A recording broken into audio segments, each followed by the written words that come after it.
सभापति महोदय, मुझे मांग संख्या 29 पर आपने बोलने का अवसर दिया।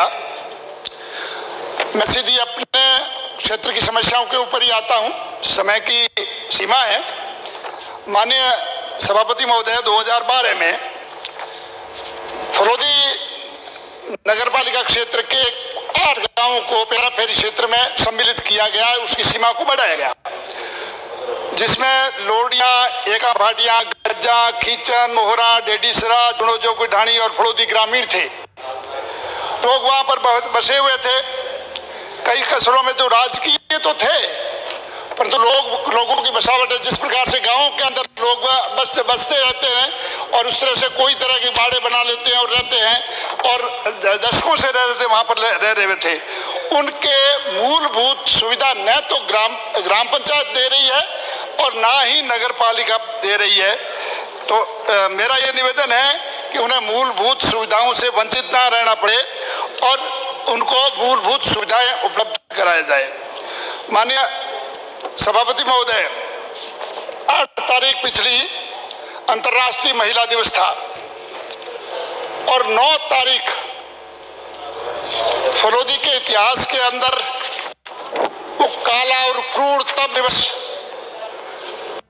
जिस प्रकार से नगर पालिका प्रशासन ने गुपचुप तरीके से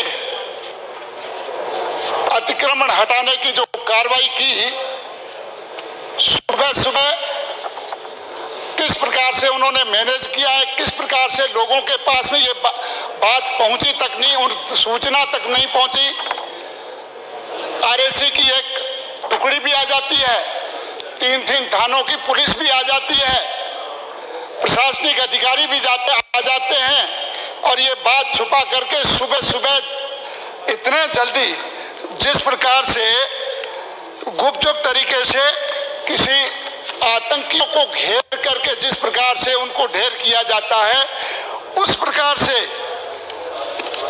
उन्होंने लोगों के मकानों के ऊपर बने हुए, दशकों से बने हुए मकानों के ऊपर शत्रु सेना जिस प्रकार से अपने दुश्मनों के ऊपर टूट पड़ती है, उस प्रकार से उन मकानों को ध्वस्त किया। ये अगर आप वीडियो और उनके फोटो देखें तो आश्चर्यचकित हो जाएंगे कि इस प्रकार के संवेदनशील और पारदर्शिता की बात करने वाली सरकार, और मैं समझता हूं अगर ये बात माननीय मुख्यमंत्री जी तक पहुंचेगी, अगर मंत्री जी पहुंचाएंगे तो निश्चित तौर से इसका एक्शन लेंगे और किसकी जवाबदेही थी, मुझे पूरा उनके ऊपर विश्वास है। परंतु इस प्रकार की कार्रवाई निश्चित तौर से घोर निंदनीय है। माननीय अध्यक्ष महोदय, सभापति महोदय, विभत्स वो पल बड़ा ही विभत्स, क्रूर और बड़ी विनाशकारी कार्रवाई की गई। 20-20 साल से बने हुए मकान, मैं मानता हूं अतिक्रमण करता है, पट्टियां खड़ी करता है, ऊपर छत डालता है, इस प्रकार के उनको हटाने में हमें कोई नहीं है। परंतु वो पेराफेरी क्षेत्र में जो पहले से बसे हुए लोग थे, उनका कोई सर्वे नहीं किया गया। बगैर सर्वे किए हुए ही जब उसको शहर में ले लिया और सरकारी कस्बे को रकबे को उन्होंने बिल्कुल खाली मान लिया और आज उनको अतिक्रमणी मान करके इस प्रकार की किया जा रहा है। उस समय की जो दृश्य था बड़ा ही कारुणिक दृश्य था। चारों तरफ से चीत्कार, क्रंदन, सिसकियां लेते बालक और कोई सुनने वाला नहीं, बिलबिलाते बच्चे, वो दृश्य कोई देख नहीं सकता। इस प्रकार का क्रूरतम कृत्य फलोदी के इतिहास में काला दिवस के रूप में अंकित होगा। कंकर चुनकर को अपना घरौंदा बनाया गया था और उनको नष्ट कर दिया। आज कश्मीर से जो बेदखल करके आए उनको तो शरणार्थी के रूप में बसाया तो जा रहा है, परंतु वो आज सड़क के किनारे बैठे हुए हैं। 25 लाख तक का मकान, 50 लाख तक का मकान को ध्वस्त कर दिया गया। सुबह सुबह RAC आती है, इस प्रकार की कई थानों की पुलिस आ जाती है। किस प्रकार से इन्होंने किया। अभी मुख्यमंत्री महोदय जी ने अभी प्रशासन शहरों की तरफ अभी अभियान चलाने वाले हैं। दुनिया भर के शहरों के अंदर आप कॉलोनी नियमित करते हैं, तो जो दशकों से बैठे हुए क्या उनको नियमितीकरण नहीं किया जा सकता था?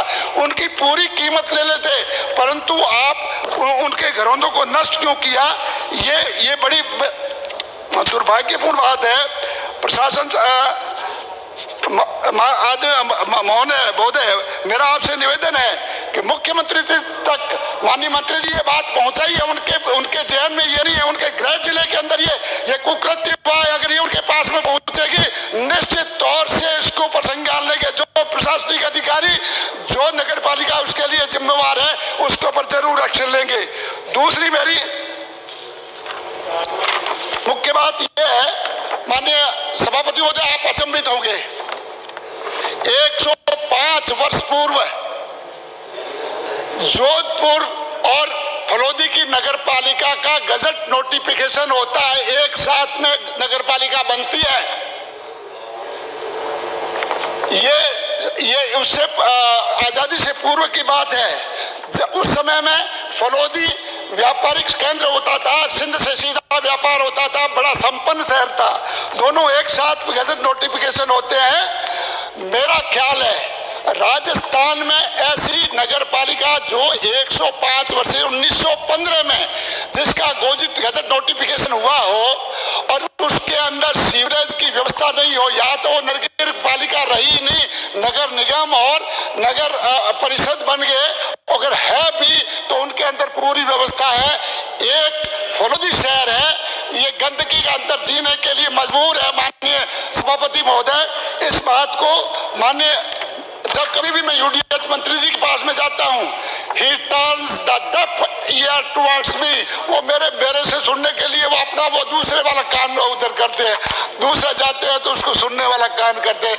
माननीय मंत्री महोदय कल्ला जी, आप हमारी बात है उनको सुनने वाले कान में थोड़ा डाल दिएंगे तो बड़ी कृपा होगी।